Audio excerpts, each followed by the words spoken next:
During my college days I had a group of girls. अब आप पूछोगे boys क्यों नहीं थे ग्रुप में?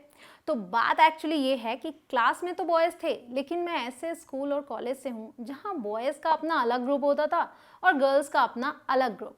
Girls were not comfortable making friends with boys and vice versa. मैं आपको ये सब इसलिए बता रही हूँ ताकि आप समझें कि मैं इंग्लिश बोल लेती हूँ, इसका मतलब ये नहीं है कि मैं किसी हाई प्रोफाइल स्कूल या कॉलेज से हूँ। मैं नहीं मानता। मैं वहां से हूँ जहाँ इंग्लिश बोलना तो दूर, इंग्लिश सीखने की कोशिश करने पर भी लोग हंसते थे। मैंने और कुछ नहीं किया, मैंने बस इंग्लिश सीखने की कोशिश की और आपको भी बस यही करना है। मैंने इंग्लिश सीखने के लिए स्ट्रगल किया है, लेकिन मैं आपको स्ट्रगल नहीं करने दूंगी। मैंने आपके लिए इंग्लिश आसान बनाने की ठान ली है और तब तक नहीं रुकूंगी जब तक मैं इस मिशन में कामयाब नहीं हो जाती। मैंने आपको बताया कि हमारा गर्ल्स का एक ग्रुप था और एक बार या मैं बोलूं कई बार हमने डिसाइड किया कि हम एक दूसरे से इंग्लिश में बात करेंगे ताकि इंग्लिश बोलना सीख सकें। आई एम श्योर आप में से 90% लोगों ने ये ट्राई किया है, but this plan didn't work out, right? I know नहीं किया होगा क्योंकि मेरा भी नहीं किया था, तभी तो मैंने बोला कई बार हमने ये ट्राई किया।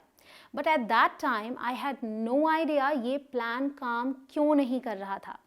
नाउ आई नो कि ऐसा क्या करना है जिससे ये प्लान काम करे।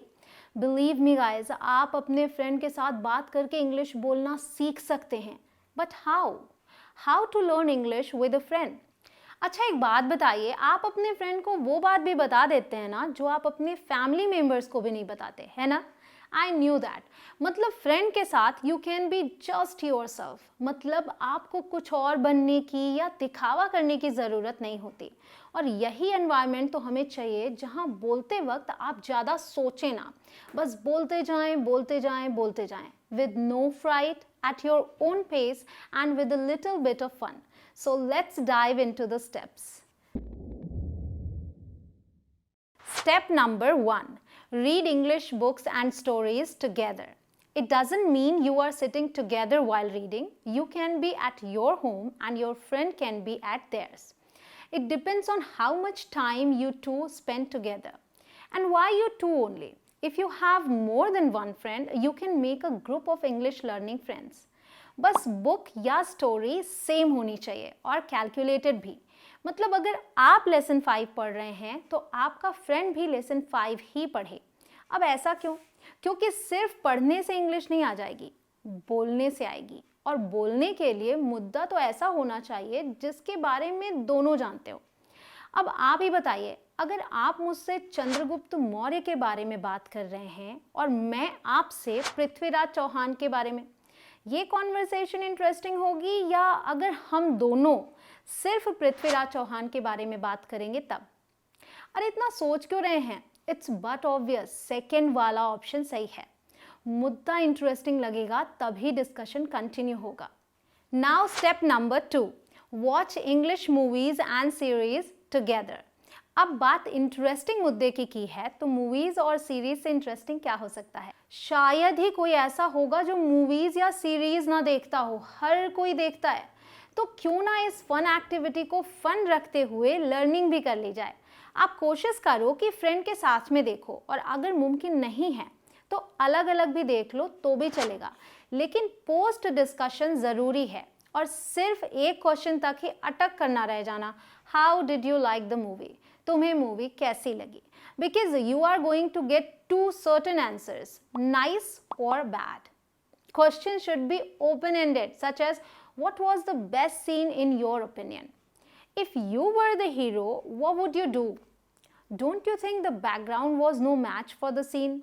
I mean, the question could be anything. You just have to make sure that you talk more and more about it.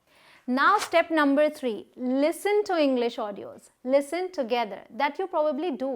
But this time you have to be more focused on the words, phrases, sentence formation and all.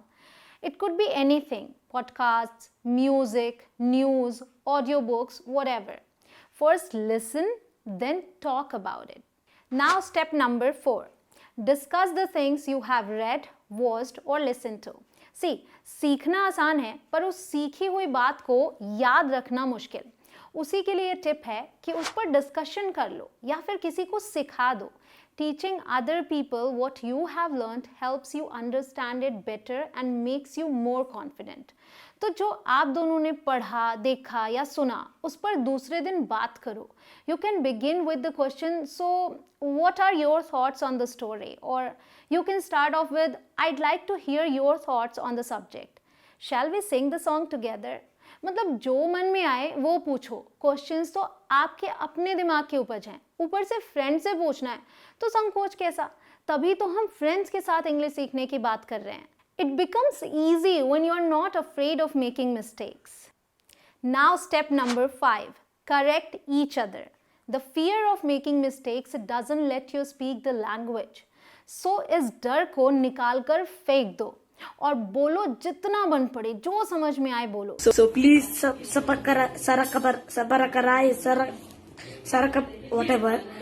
लेकिन यहाँ पर एक twist भी है। अगर आप गलत ही बोलते रहोगे तो उसी की आदत पड़ जाएगी, जब तक कि कोई आपको करेक्ट ना करे।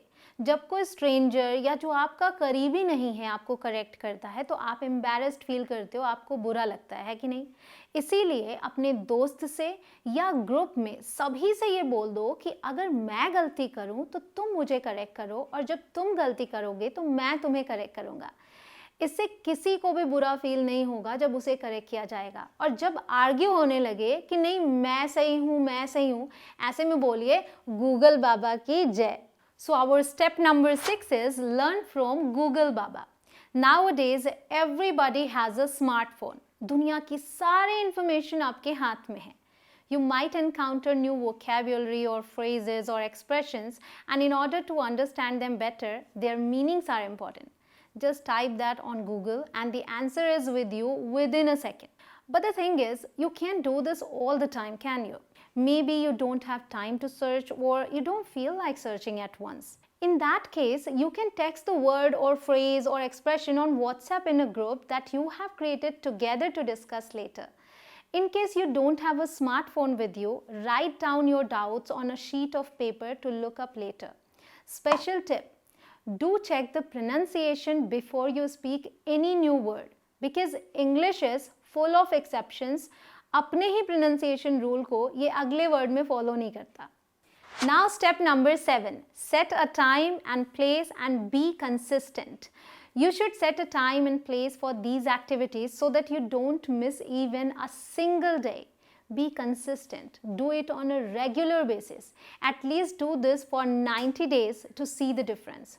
I know you don't expect the result that you are going to get, but let me assure you, you will be surprised by the result.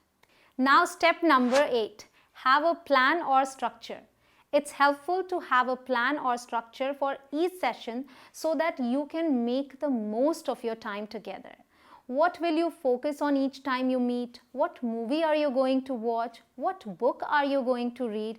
Make plans every day beforehand through the WhatsApp group you created. Now you must be wondering why you should learn with friends. So let me tell you the benefits. Number 1, it can be difficult to stick to a regular study schedule if you are trying to learn English on your own. Having friends on the same page can help you stay focused and make sure that you are making progress. Number 2, you can have fun during your sessions that you don't have when learning English alone. Number 3, you will get into the habit of speaking English, which is most important. I hope you enjoyed the steps and this concept too. Do let me know what step you like the most. See you in the next video. With lots of love, Jai Hind.